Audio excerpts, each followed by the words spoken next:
Bonsoir à tous. Merci beaucoup pour cette introduction.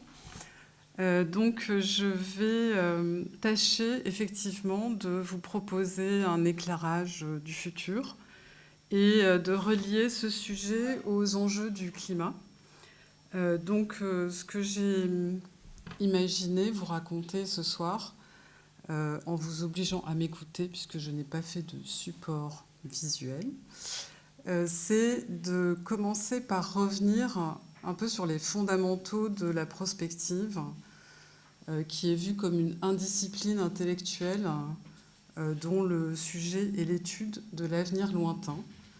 Et je voudrais essayer de vous motiver pour comprendre pourquoi cette approche est extrêmement fructueuse dans la question du climat qui nous agite et comment cette approche doit se distinguer de ce qu'est la prévision, la prédiction, comment elle se relie à toutes ces questions de transition, comment les scénarios servent à éclairer également cet avenir lointain.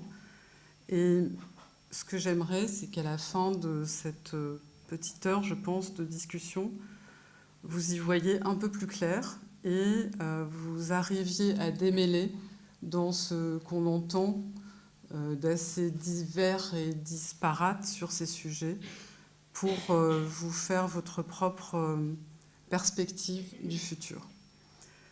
On va réfléchir ensemble à notre rapport au futur et en particulier à ce rapport dans le cadre de ce que je nommerais la crise climatique. Et dans ce petit récit, on va dire, ce qu'on va essayer de mettre en évidence, c'est finalement notre rapport au temps et la grande importance de se considérer dans le présent par rapport à notre passé ou alors par rapport à notre futur, et de voir qu'on a une dissymétrie totale dans ces deux exercices. Et je vais citer très fréquemment un personnage qui, moi, m'a beaucoup inspiré dans ma carrière scientifique, qui est Gaston Berger, qui, donc, dans les années 50, est un des pères de la prospective à la française. Et par rapport au passé, ce qu'il dit, c'est que le présent, c'est une réussite dont l'orgueil nous exalte, ou un échec qui semble demander une revanche. Donc l'idée, c'est qu'effectivement, quand je me tourne vers le passé, je vais contempler, analyser et tirer éventuellement des éléments d'expérience. Par rapport à l'avenir, le présent s'offre à nous dans toute sa fraîcheur. Il est un présage, un indice, un moyen, une menace, une promesse. Et donc les enjeux climatiques, on les voit plutôt comme une menace, mais on va voir comment on pourrait essayer de changer de perspective et d'adopter une vision un peu plus constructive par rapport à ces questions de climat. Donc dans un premier temps, je voudrais qu'on reparte dans le passé et qu'on se replonge un peu dans les contemporains des années 50 pour voir comment, en fait, ils se sont mis à vivre des expériences qui peuvent être en analogie avec ce que nous avons aujourd'hui en termes de quoi? En termes d'accélération et en termes d'enchevêtrement. Donc à l'époque, Gaston Berger écrivait par rapport à cette accélération du temps qui commençait à être perçue. S'il a 60 ans, un de nos contemporains a vécu dans 3 mondes. S'il a 30 ans, il en a connu 2. L'homme a mis des milliers d'années pour passer de la vitesse de sa propre course à celle que peut atteindre un cheval au galop. Il lui a fallu 25 ou 30 siècles pour parvenir à couvrir 100 km en 1 heure. 50 ans lui ont suffi pour dépasser la vitesse du son. On peut mesurer depuis 70 ans ce que nous avons parcouru par rapport à ces descriptions. Et l'autre aspect qui semble complexifier l'époque et la réalité qui entoure donc Gaston Berger et ses contemporains, c'est l'enchevêtrement. Et moi, je le vois un peu comme les prémices, finalement, de la mondialisation, puisqu'il écrit « Surtout, tous les fils s'embrouillent. Dans un monde où de multiples relations rattachent chaque jour plus étroitement chaque homme à tous les autres, nous comprenons que nous devons progressivement substituer à l'idée d'une finalité hiérarchique qui comparait les moyens par rapport à une fin précise, l'idée d'une finalité réciproque. Chaque morceau du monde tient à tous les autres. » Et donc, par rapport à cet enchevêtrement, par rapport à cette accélération de l'époque dans laquelle ils vivent, Gaston Berger, avec quelques précurseurs dont il va s'entourer, face à ce constat que le changement s'opère de plus en plus vite, qu'on ne peut plus vivre sur ses acquis, que tout partout, sans cesse, est remis en question, que l'avenir s'ouvre sur tout un champ de possibles en bien ou en mal, se propose de développer donc ce qu'on appelle une indiscipline intellectuelle ou la discipline prospective, indiscipline dans le sens où finalement c'est une approche de l'avenir qui va se caractériser plus par ce qu'elle n'est pas que par ce qu'elle est.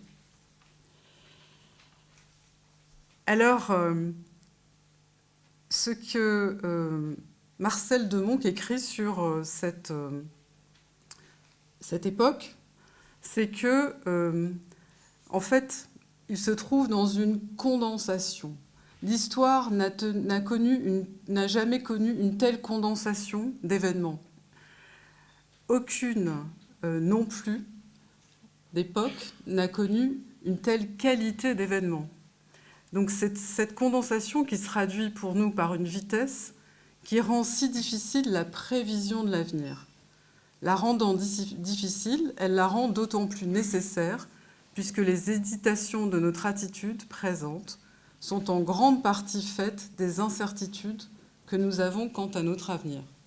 J'espère que vous commencez à faire les analogies avec la situation dans laquelle nous nous trouvons aujourd'hui sur la quantité d'incertitudes par rapport à laquelle nous nous trouvons et le fait que ça génère des hésitations en grand nombre également. Alors donc, pour envisager cette question complexe, cet enchevêtrement, cette accélération, la proposition qui est faite, c'est de réfléchir à ces avenirs possibles en adoptant une analogie qui, je trouve, est pratiquement la plus parlante pour résumer ce que cette approche prospective propose. Donc Gaston Berger, en 1960, écrit « Notre civilisation est comparable à une voiture qui roule de plus en plus vite sur une route inconnue lorsque la nuit est tombée. Il faut que ces phares portent de plus en plus loin si l'on veut éviter la catastrophe. » Et je pense que tout nous porte à croire que, effectivement, aujourd'hui, l'accélération s'est amplifiée, l'enchevêtrement également, en intensité, et donc la paire de phares, si je peux me permettre de le décrire ainsi, doit être de plus en plus puissante.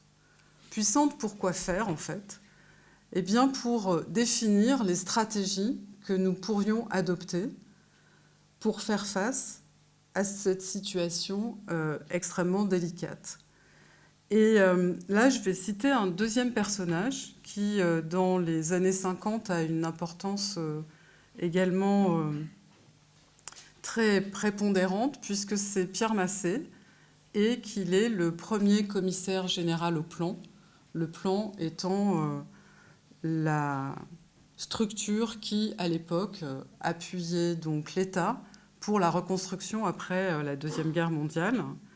Et donc Pierre Massé, lui, contrairement à Gaston Berger, qui est plutôt un autodidacte, qui va s'intéresser à la philosophie du temps sur le tard, c'est quelqu'un qui a fait, on va dire, des études un peu plus classiques, dans le sens où c'est un polytechnicien féru d'économie. et qui va essayer de mélanger en fait les approches mathématiques et économiques pour développer des stratégies. Et donc si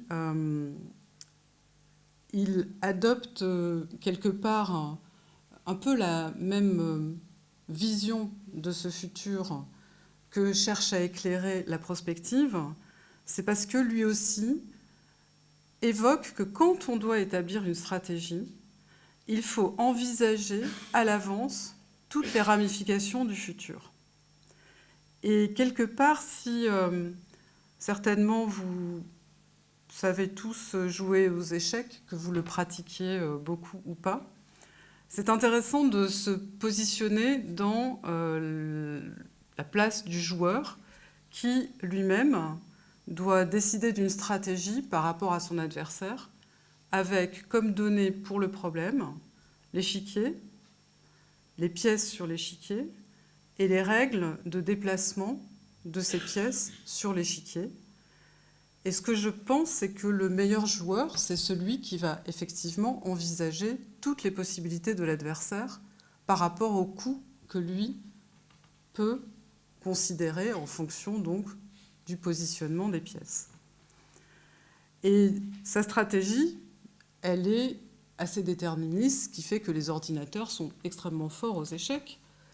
Mais pour se ramener à notre enchevêtrement et à notre accélération, en fait, nous, on va se positionner dans un jeu où la complexité va venir du fait que les pièces vont changer de nombre et de nature au cours de la partie, et les règles vont se modifier. Donc vous voyez qu'on est dans une incertitude qui est beaucoup plus grande et que l'idée de cette possibilité de voir toutes les ramifications du possible va être considérablement plus difficile à élaborer. Alors pourtant, donc je vais quand même vous dévoiler ce que cette indiscipline prospective va proposer par rapport à cette situation fort difficile, c'est d'avoir une attitude. En fait, c'est très important de se rappeler de ça. C'est déjà d'avoir une attitude où on veut, pour aborder l'avenir, le regarder en face. Et ça, c'est vraiment la clé, je pense, de cette façon de se positionner par rapport au futur. Parce que, en le regardant en face, l'idée derrière, c'est de saisir sa nature originale et d'essayer de lui appliquer des méthodes différentes de celles qui valent pour le présent ou pour le passé.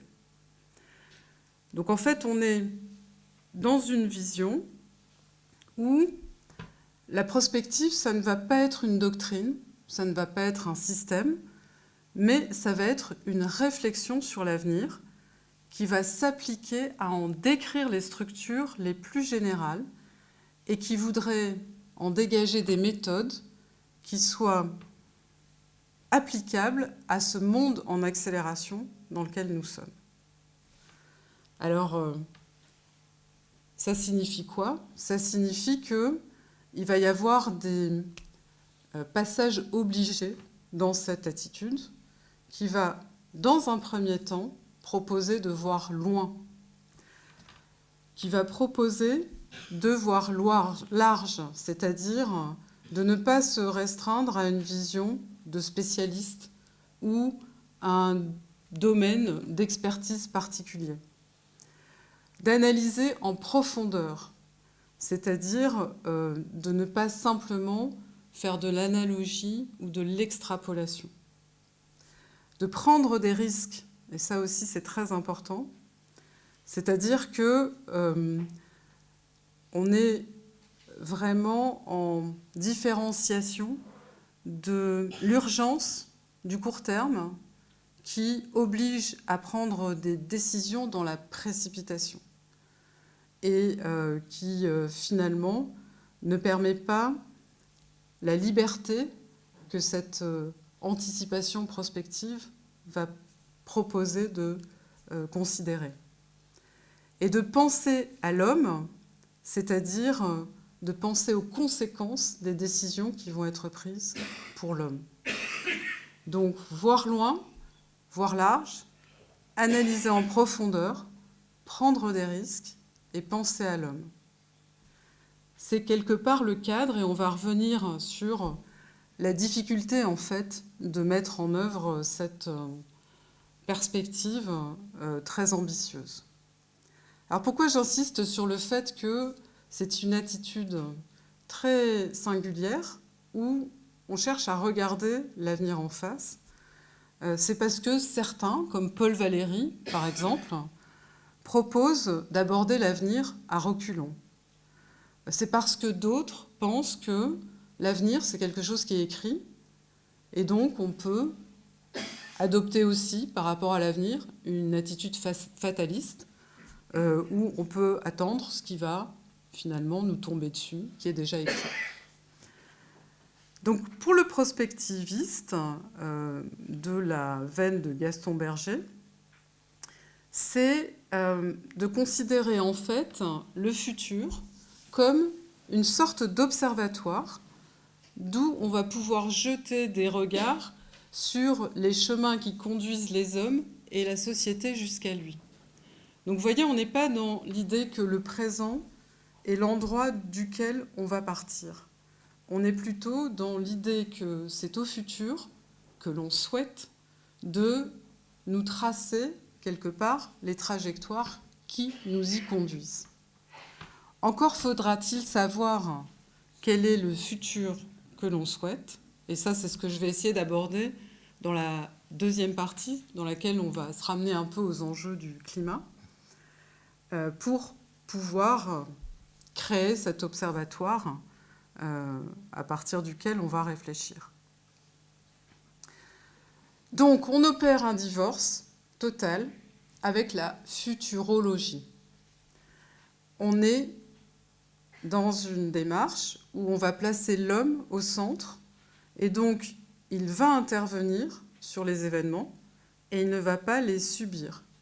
Donc l'homme de cette vision prospective, c'est un homme qui agit, c'est un homme d'action, c'est un homme qui refuse la fatalité. Et donc, on est bien clair que le futur n'est pas une chose déjà décidée et qui petit à petit se découvrirait à nous, mais plutôt une chose à faire. Alors donc, quelles sont ces fameuses disciplines sur lesquelles on va s'appuyer pour essayer de résoudre les enjeux auxquels on fait face avec cette proposition? Donc il va y avoir deux grandes familles de disciplines sur lesquelles je voudrais aussi qu'on soit assez clair. D'une part, on va se nourrir et se distinguer de ce qu'on appelle la prévision. Et de la même façon, on va se nourrir et se distinguer de la rétrospective. Donc vous voyez, une première discipline qui est vraiment reliée au futur et une deuxième discipline qui va être reliée à l'analyse du passé. Alors la prévision, tout est dit dans ce mot. C'est prévoir, c'est prédire. Donc quand on parle de prévision, et c'est pour ça qu'il faut, de mon point de vue, bannir ce mot quand on parle de l'avenir lointain, on est en train, en fait, de chercher à deviner ce qui va se passer, considérant que c'est quelque chose d'inéluctable qui va se passer.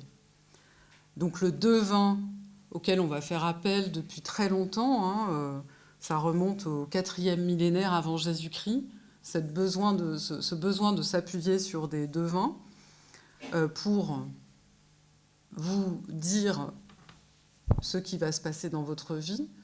Les grands décideurs étaient aussi très férus de ce type de conseillers. Plus récemment, je crois qu'on a eu des présidents qui étaient aussi intéressés par ce genre de vision.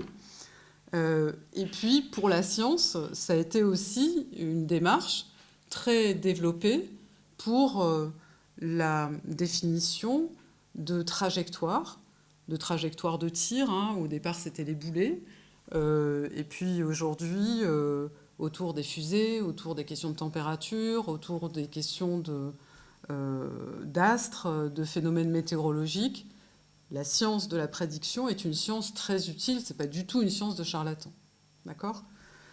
Mais, donc, on est vraiment dans cette perspective où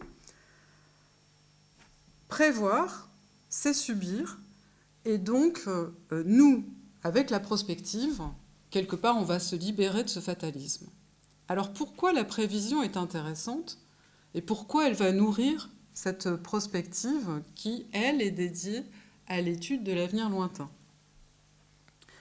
Je vais encore vous citer Gaston Berger, qui écrit, et c'est très clair comme évaluation, « Il ne s'agit pas de choisir entre prévision et prospective, mais de les associer. Chacune exige l'autre.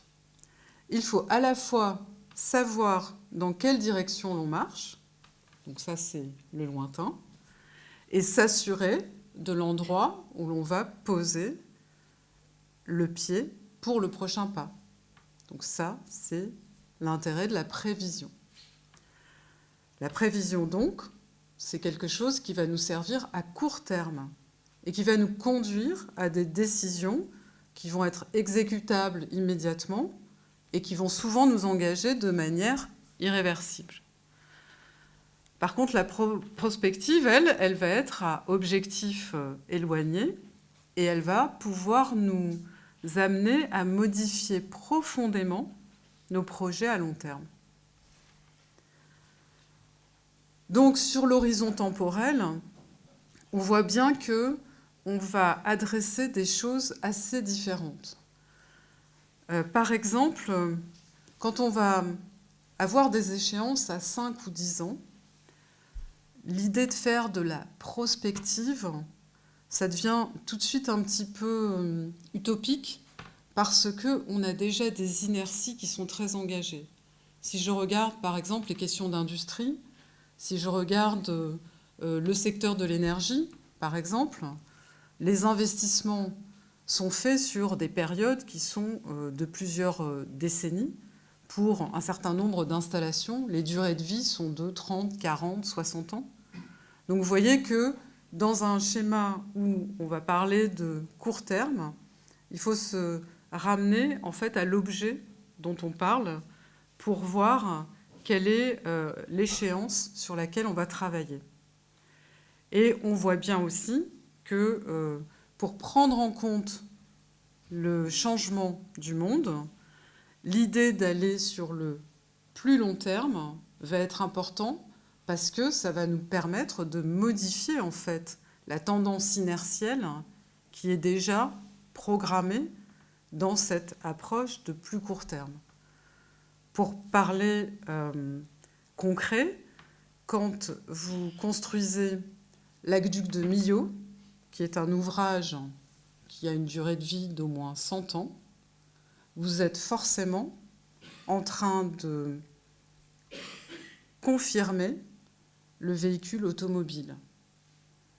Et donc ça, c'est ce genre d'inertie sur lequel je voudrais que vous soyez avertis pour comprendre que dans les décisions qu'on va prendre, eh bien, cette perspective de long terme, elle est très importante parce que c'est ça l'idée de faire un grand changement de projet, c'est d'avoir effectivement la possibilité d'être sur un avenir suffisamment lointain. Alors Landucci dit « Voir loin n'est donc pas seulement un devoir envers la communauté et même notre civilisation, mais c'est bien souvent pour l'entreprise une question de vie ou de mort, de vitalité ou de sénescence. » Donc ça, c'était une des deux disciplines qui permet de nourrir cet exercice de prospective et d'attitude-action par rapport à l'avenir lointain. L'autre approche, c'est donc la rétrospective. Donc ça, c'est comment je vais exploiter, en fait, ce qui s'est passé sans tomber dans l'approche rétrospective elle-même, qui, pour certains, correspond à une certaine fascination du passé. Parce que finalement, si je me retourne vers le passé, je vais avoir tendance à aller y puiser un précédent, une analogie, et avec facilité, à faire une extrapolation à partir de ce que j'ai pu observer. Donc ça, il y a des propositions de rétroprojection qui sont faites, mais ce n'est pas ce que préconise l'idée de la prospective, qui va, elle, proposer du passé de prendre les éléments permanents et les règles efficaces. C'est ce que l'homme d'action est engagé à faire. C'est-à-dire que c'est un peu comme dans un problème de physique dans lequel on va aller chercher les variables qui vont être les éléments récurrents du problème, les invariants du problème. Donc là, dans le passé, essayez de trouver ces éléments qui vont être des réalités élémentaires, des traits, des caractères, des situations identifiées comme récurrentes, mais ne pas les projeter comme telles dans le futur, mais les projeter avec des situations originales qui les entoureraient. Donc, faire une rétrospective qui nourrisse, dans un cadre original, cette vision de l'avenir. Alors, tout ça, bien sûr, c'est un peu de la philosophie quand même. Parce qu'à mettre en application, vous allez voir que ce n'est pas extrêmement trivial.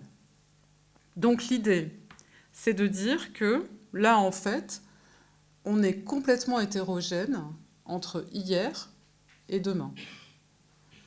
Puisque, en rétrospective, je me tourne vers le passé, j'y jette un regard, et pour ma recherche prospective, je vais me tourner vers l'avenir, mais bien au-delà du regard, je vais former un projet. Rappelez-vous qu'on est toujours dans cette idée d'action. Donc, passer de la rétrospection à la prospection, c'est pas simplement diriger son regard ailleurs, mais c'est se préparer à l'action.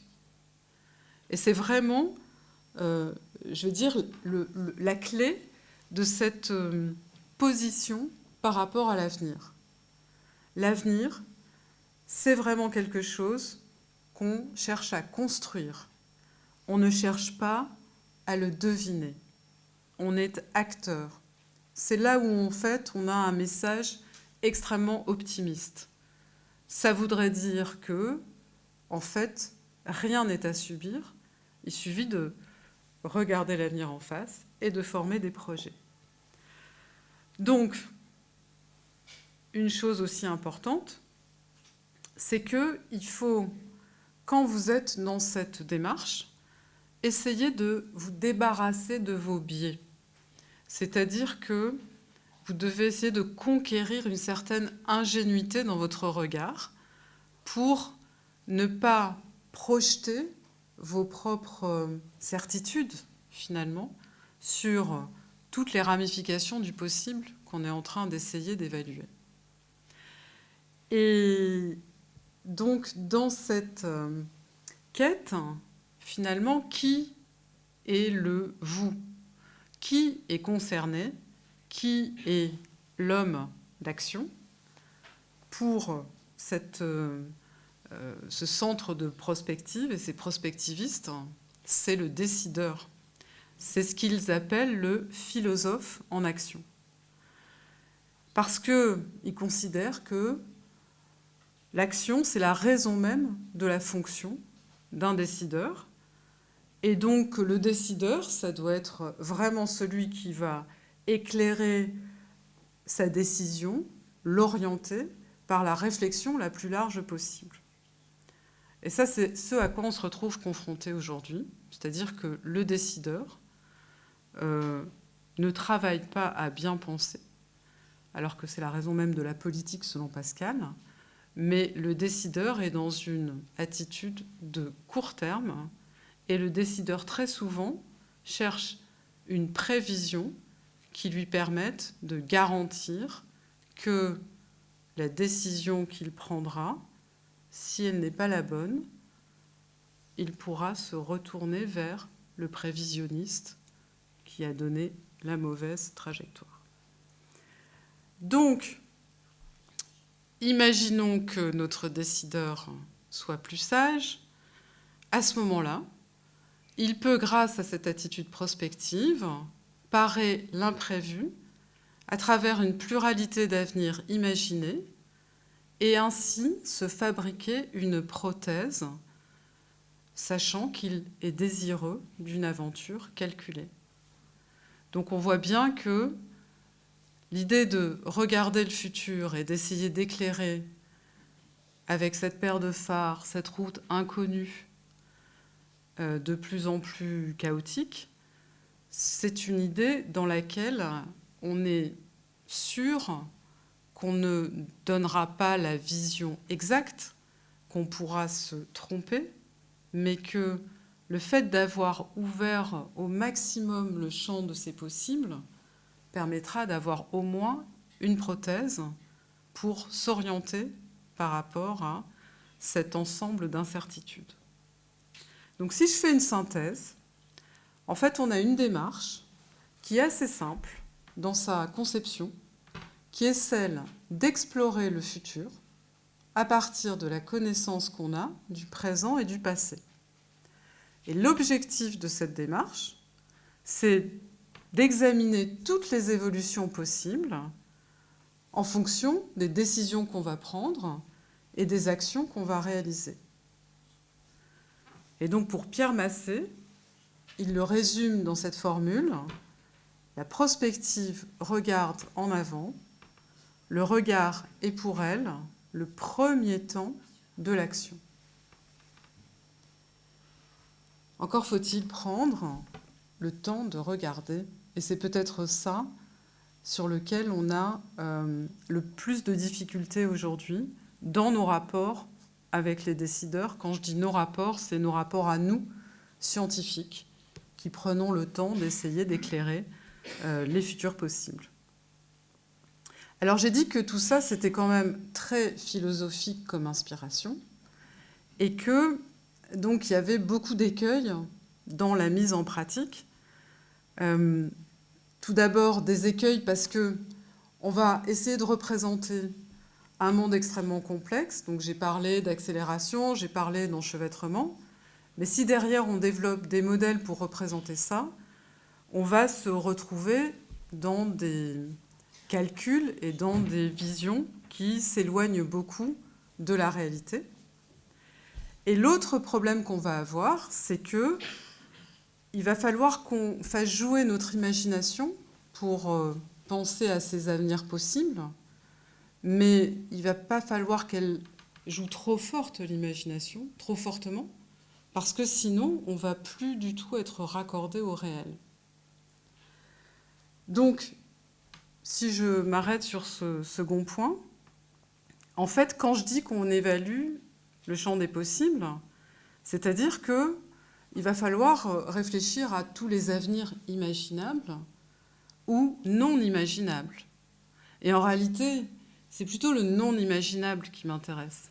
Sauf que comme le vocable l'indique, c'est non imaginable. Et on voit très bien que les 3/4 du temps, en fait, les problèmes qu'on a aujourd'hui sont plus du tout les problèmes qui vont se poser demain.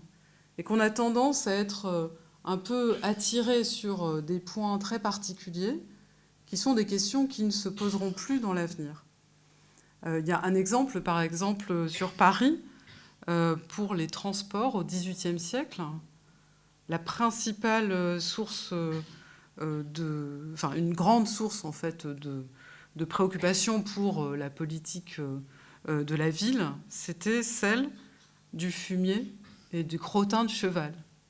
Et on voit bien que c'est une question qui est devenue totalement obsolète avec l'apparition du moteur à explosion. Ça, c'est un des multiples exemples. Si on se ramène aux questions plus actuelles, on peut voir que, par exemple, un grand pays comme les États-Unis est devenu exportateur de gaz quand il a fait sa révolution avec les gaz de schiste ou gaz de roche-mère, alors que tous les scénarios des années qui précédaient n'avaient jamais envisagé que cette situation de retournement puisse se passer. On voit bien que dans l'imaginable, il faut arriver à trouver l'élément donc, qui va être cette chose qui va nous emmener vers finalement le possible auquel on a intérêt à se préparer. Mais donc ce non imaginable, notre problème, c'est qu'il faut le ramener à la réalité. Donc ça ne sert à rien de parler de non imaginables qui ne sont absolument pas plausibles. Donc si vous me dites que, par exemple, demain matin, la France est 100% renouvelable, je vous dis, bon, c'est pas réaliste, physiquement, c'est pas faisable, opérationnellement, c'est pas faisable, etc., etc. Donc vous voyez qu'on a quand même des décalages qui vont se faire par rapport à ces visions, ou alors des visions qui peuvent être amenées aussi par des scénaristes de science-fiction. Je reviendrai rapidement là-dessus en fin d'exposé. Mais ce qui est important, c'est de savoir, dans tous ces avenirs, le décideur, puisque je vous rappelle qu'on était sur un observatoire dans le futur et qu'on essayait de regarder le chemin qui nous amenait au présent, c'est qu'il décide ce qui est souhaitable et ce qui n'est pas souhaitable. C'est peut-être là-dessus qu'on va avoir le plus de mal à se mettre d'accord, surtout sur les enjeux liés au climat. Et c'est peut-être ça qui va aussi complexifier le sujet de savoir quelles sont les bonnes trajectoires. Parce que le consensus sur le souhaitable ne semble pas complètement défini. Donc, sur les ambitions initiales, je vous rappelle qu'on devait voir loin. Or, je vous ai indiqué que le court terme parfois imposait des inerties qui ne pouvaient pas être levées. Il fallait voir large, c'est-à-dire ne pas se cantonner à une expertise en particulier. Or, le champ de la science, de l'ingénierie, de la société n'est fait que de morcellement. Chacun est spécialiste dans son domaine et les interactions sont parfois difficiles. Il faut rechercher du sens et s'intéresser au qualitatif. Or, on va souvent s'appuyer sur des boîtes à outils qui vont mettre le qualitatif un peu plus loin, puisque je vous rappelle que l'objet, c'était de penser à l'homme. Donc, dans l'étude du futur, il faut avoir en fait une ouverture d'esprit qui permette d'intégrer tous ces éléments. Et je voudrais maintenant qu'on se ramène à un cas concret pour essayer de voir comment cette perspective d'éclairage va pouvoir se décliner sur la question du climat. Et pour ça, je voudrais vous rappeler quelques éléments de la problématique climatique pour vous convaincre, si vous ne l'êtes pas, que nous ne sommes pas tout à fait comme dans les années 50 par rapport à cette question-là, mais en tout cas tout à fait dans l'évaluation de la difficulté, de l'enchevêtrement, de l'accélération qui avait été mentionnée par donc, les contemporains de Gaston Berger.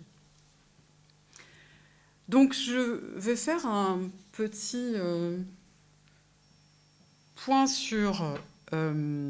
rapide sur donc, les principaux résultats du GIEC et je vais en profiter pour vous expliciter quel est le travail d'évaluation fait par les scientifiques auxquels j'ai pris part également sur ce rapport pour essayer de lever des malentendus. Donc, l'évaluation proposée par le rapport du GIEC, c'est très important de se rappeler que c'est une évaluation. Donc en fait, ce qu'on propose, c'est, étant donné tous les résultats proposés par tous les scientifiques de la planète, quel est le niveau de pertinence que l'on peut associer à ces résultats. Donc chacun des résultats du rapport du GIEC est affecté d'un indicateur qui va vous dire si ce résultat est très probable, probable, peu probable, pas très probable. Et donc quand on vous dit, le GIEC dit que, il faut que vous vous posez la question de savoir, oui, mais à quel niveau de probabilité ce résultat est évalué? Est-ce qu'il est vraiment sûr? Est-ce qu'il est un peu sûr? Et ça se fait sur quelle base? Eh bien, sur la base des travaux scientifiques qui ont adressé la question en particulier. Et je vous rappellerai juste 2-3 résultats sur lesquels vraiment les certitudes sont complètes, c'est-à-dire qu'on a une probabilité au-dessus de 99%, qui sont que tout d'abord, alors on a 3 groupes de travail dans le GIEC, un qui s'occupe de la physique du climat, un qui s'occupe des questions d'adaptation et un qui s'occupe des questions d'atténuation. Donc sur la physique du climat, il n'y a plus aucune incertitude sur le fait que nous avons un réchauffement qui, depuis plus de 2000 ans, est inédit et qui est corrélé aux émissions de gaz à effet de serre qui viennent de l'activité humaine. Ce réchauffement est mesuré en moyenne par rapport à la température moyenne à la surface du globe. Température moyenne à la surface du globe qui aujourd'hui est de 15 degrés. Et donc, on mesure que ce réchauffement, par rapport à quelle époque? Par rapport au moment où l'activité de l'homme a commencé à émettre des émissions de gaz à effet de serre qui ont décroché par rapport à l'évolution de ces émissions depuis des millénaires. Donc c'est 1850. C'est le début de l'ère pré-industrielle. Et donc la température est toujours référée par rapport à cette ère pré-industrielle. Donc aujourd'hui, on est à 1,1 degré, 1,2 depuis que le rapport est sorti, ça a un peu augmenté. Donc ne prenez jamais ce degré de température comme « Ah, il fait 20, il fera 21 ». Ça n'a rien à voir. D'accord? On est dans un rapport par rapport à une température moyenne. Donc ça, c'est la question qu'on va poser par rapport à... rappelez-vous, on cherche un avenir qui soit souhaitable et vers lequel on se dirige. Donc les scientifiques proposent de prendre cet élément de référence, cette température, comme l'objectif qu'il faudrait suivre. Pour quoi faire? Pas pour être comme avant. Parce qu'en fait, le deuxième résultat certain qui vient donc du rapport qui s'intéresse aux questions de quel est l'impact du changement climatique, c'est que ce réchauffement génère de plus en plus d'événements catastrophiques avec une fréquence et une intensité de plus en plus fortes. Et ça, je pense que vous n'avez pas besoin d'en être convaincu. Si vous ouvrez n'importe quel média chaque matin, vous allez trouver des éléments qui illustrent cette intensification et la multiplication de ces phénomènes extrêmes. Aujourd'hui, qu'est-ce qui se passe? La Bolivie est en feu, on a des crues et de la submersion due aux tempêtes, on a en France un département qui n'arrive pas à s'en sortir en termes de submersion. Donc, en fait, les exemples pleuvent, si je peux m'exprimer ainsi. Et donc ça, c'est le deuxième élément qui est la corrélation de ce réchauffement par rapport aux impacts. Et donc, qu'est-ce que ça va générer? Ça va générer, en fait, une complexité en termes d'organisation, puisqu'on va avoir, en plus de ça, une injustice climatique, c'est-à-dire que ça va être les endroits les moins émissifs qui sont les plus touchés par ces phénomènes et leur amplification. Ça, c'est également un résultat qui a une certitude très élevée. Donc, ce n'est pas un choix, hein, c'est un constat. Le rapport du GIEC regarde simplement les données et les études qui proposent les résultats. Et ce qu'on constate, c'est que donc, ce sont les zones les plus faiblement émissives depuis l'ère pré-industrielle qui sont le plus impactées aujourd'hui et qui sont des zones qui ont une stabilité et une fragilité, une grande fragilité, une faible stabilité. Et donc, ça génère des catastrophes dont l'impact est amplifié.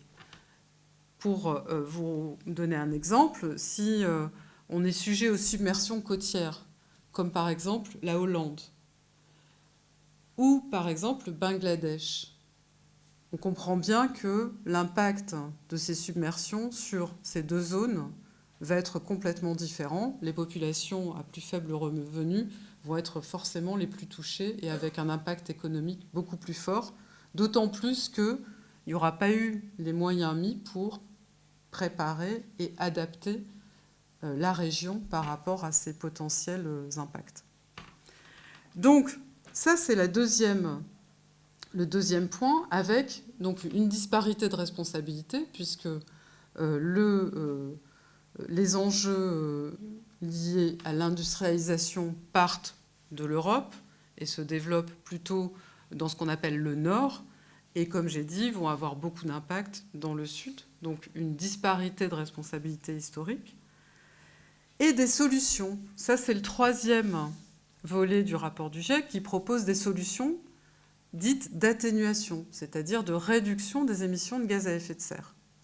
Donc vous voyez, le constat climatique, c'est de dire on a une accélération des phénomènes, une amplification de ces phénomènes, et malgré tout, on va avoir un ensemble de solutions qui sont à disposition, qui vont être des technologies qui vont nous permettre de limiter nos émissions de gaz à effet de serre, ou des technologies qui vont nous permettre de s'adapter. Donc là, je ne vais pas vous faire la liste, ce n'est pas trop l'objet, mais en tout cas, une perspective est que si on déployait vraiment toutes ces technologies, on pourrait réduire de moitié les émissions d'ici 2030. Les déployer, oui, mais comment ? Et c'est là où notre approche prospective va prendre tout son sens. Parce que il va falloir, quelque part, pour passer à l'action, comprendre comment on peut s'aligner avec ce futur dans lequel on aurait une trajectoire où on aurait réussi à limiter le réchauffement à 1,5 degré, ou au moins à rester en dessous de 2 degrés, puisque les scientifiques ont évalué que c'est là où on aurait les impacts les moins importants par rapport à l'inertie dans laquelle on est déjà. Donc ça serait notre avenir souhaitable, quelque part. Et donc, l'idée, c'est d'essayer de comprendre comment éclairer cet ensemble de possibles pour que le décideur prenne des actions qui soient alignées avec cette trajectoire. Donc si j'ai insisté sur l'idée du court terme et du long terme tout à l'heure, c'est parce que, en fait, le champ prospectif, ce souhaitable qui apparaisse plausible à l'esprit prospectif et qui devienne probable pour l'esprit attaché à sa réalisation, c'est un champ qui n'est pas très bien investigué et que les décisions qui vont être prises sont plutôt de l'ordre du court terme que de l'ordre du long terme.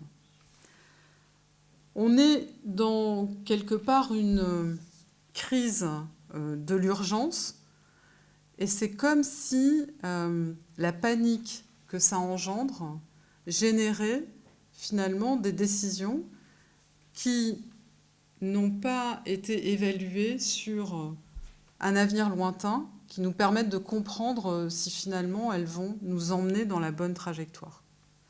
Et pourtant, on dispose d'outils.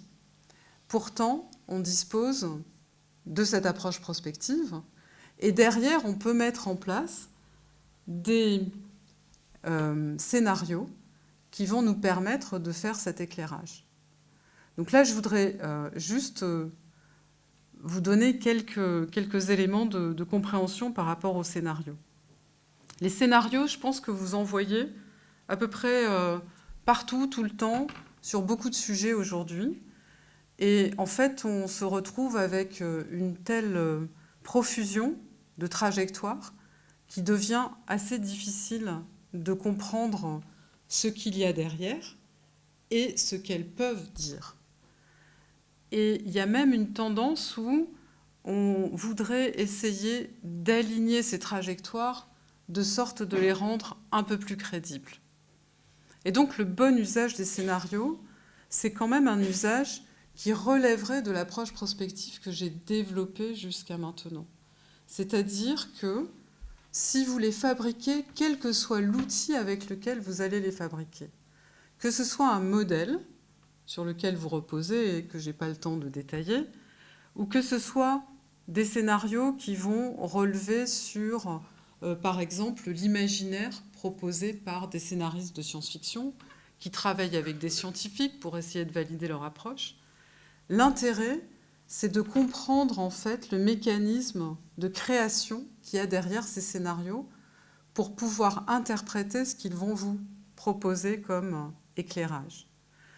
Donc par exemple, dans le GIEC, ce qui est fait, c'est qu'on va collecter tous les scénarios qui sont proposés par les scientifiques, c'est-à-dire qu'à une date donnée, on dit, voilà, on voudrait que tous les scientifiques qui regardent les évolutions des émissions de gaz à effet de serre sur le long terme nous renseignent une base de données qui nous permettent d'avoir la vision de tous les scénarios possibles. Et à partir de là, on va pouvoir comprendre, avec la classification qu'on va avoir de tous ces scénarios, quelles sont les hypothèses qui vont être derrière et qui vont amener vers certaines trajectoires. Et c'est ça qui est intéressant. C'est pas tant d'imaginer qu'à partir de la collection de scénarios qu'on va rassembler dans une seule courbe, on va pouvoir donner une évaluation de la probabilité avec laquelle on va plutôt aller vers un réchauffement à 4 degrés ou un réchauffement à 1,5 degré. C'est plutôt de dire, avec cette trajectoire qui m'intéresse, parce qu'elle se limite à 1,5 degré, qu'est-ce que vous avez utilisé comme hypothèse? Et est-ce que ces hypothèses sont des hypothèses plausibles que je peux raccorder à ma réalité et que je peux utiliser pour fabriquer ma décision? Par exemple, derrière des hypothèses où la trajectoire ne va pas dépasser 1,5 degré, on va pouvoir trouver une limitation de la demande, qui va pouvoir questionner les modes de vie, qui va pouvoir questionner l'organisation sociale, et qui va pouvoir créer quelque part un débat sur les changements que nous serions prêts à concéder pour pouvoir être alignés avec cet avenir plausible, souhaitable, qui corresponde à cette vision en fait de notre système et cette potentialité de sa transformation. Donc ça, c'est ce que nous proposent en fait les différents scénarios, mais encore une fois, chacune des trajectoires ne doit pas être prise comme une prévision, mais comme une vision impossible de ce futur que l'on cherche à éclairer, avec en sous-jacent la nécessaire compréhension de comment a été fabriquée la trajectoire, c'est-à-dire quel est le moteur du modèle qui m'a permis de la fabriquer, et surtout sur quelles hypothèses repose cette trajectoire, c'est-à-dire qu'on est vraiment dans l'éclairage dont nous parlions par rapport à la prospective, qui est d'évaluer les possibles en fonction des actions et des mesures prises. Et c'est dans cette démarche qu'il est nécessaire de réfléchir pour pouvoir réaliser ce qu'on va appeler le design d'une transition qui nous amène vers le 1,5 degré. Alors, il y a beaucoup de débats sur la question de la transition. Ça, c'est un terme qui va être capturé, je pense, par ceux qui l'emploient pour une vision particulière à laquelle il sera associé. Donc, certains disent que la transition n'existe pas. Mais en fait, ils parlent d'addition de consommation et donc d'addition d'usage de ressources. D'autres disent que la transition, on peut l'observer dans l'histoire. Et ceux-là, ils parlent en fait de transformations qui se sont passées dans des sociétés particulières et qui ont créé une certaine harmonie, une certaine substitution entre les ressources. Donc sur le terme de transition, là aussi, je vous engage à être très vigilant parce que il a été maintenant tellement utilisé qu'il devient totalement galvaudé. Et encore une fois, il va faire référence à des définitions sous-jacentes très différentes les unes des autres. Donc moi, je préfère parler de designer cette transformation qui nous amène vers une trajectoire qui soit compatible avec la question des changements climatiques. Donc si je synthétise, c'est revenir à cette idée qu'il faut considérer en fait un ensemble de propositions, d'hypothèses, de mesures, de décisions et envisager quelles sont les conséquences de ces mesures prises sur le très long terme pour pouvoir avoir une vision de l'ensemble des possibles et pour pouvoir valider dans quelle mesure elles nous amènent vers ce que nous souhaitons. Je ne veux pas non plus parler pendant des heures. Donc, je voudrais conclure sur le fait que, pour moi, nous faisons face à plusieurs grands écueils par rapport à cette question du climat. D'abord, la première chose, c'est que je pense qu'il n'y a pas de réelle prise de conscience. Et ça, c'est le principal obstacle. C'est-à-dire que ça peut être parfois utilisé comme un objet politique, mais la sincérité qui viendrait d'une réelle prise de conscience, moi, je ne la sens pas. Quand la prise de conscience est là, ça pose d'autres questions qui font que soit on va tomber dans un extrême qui est celui de l'éco-anxiété, et on est dans un tel degré de panique que, en fait, toute action devient difficile. Et alors, encore plus l'approche que j'ai présentée, qui est quand même une approche assez lente, en fait, dans la réflexion et par rapport à laquelle il faut rester calme. Soit on va verser dans l'autre extrême, qui est celle de l'insouciance et le fait que si tout est foutu, allons-y gaiement. Et ça, c'est aussi une attitude qui n'est pas très pertinente par rapport à notre question. Donc je pense qu'il faut essayer de raison garder et envisager encore une fois les perspectives très sérieusement qui sont analysées par les scientifiques pour pouvoir construire donc un avenir dans lequel on puisse s'orienter le mieux possible vers une trajectoire qui nous permette de moins subir les impacts des changements climatiques. Et dans cette perspective, on est obligé de considérer ce temps long qui, de mon point de vue, est trop négligé dans les discussions autour de cet enjeu. Et pour conclure vraiment, je vais vous lire une dernière citation de Gaston Berger qui me parle beaucoup, j'espère qu'elle vous parlera aussi, et qui nous dit « Si, comme les individus, les sociétés sont fréquemment déçues, c'est qu'on leur offre ce qu'elle demande et non ce qu'elle désire véritablement, sans savoir l'exprimer de façon adéquate. Et c'est peut-être notre problème principal. Je vous remercie.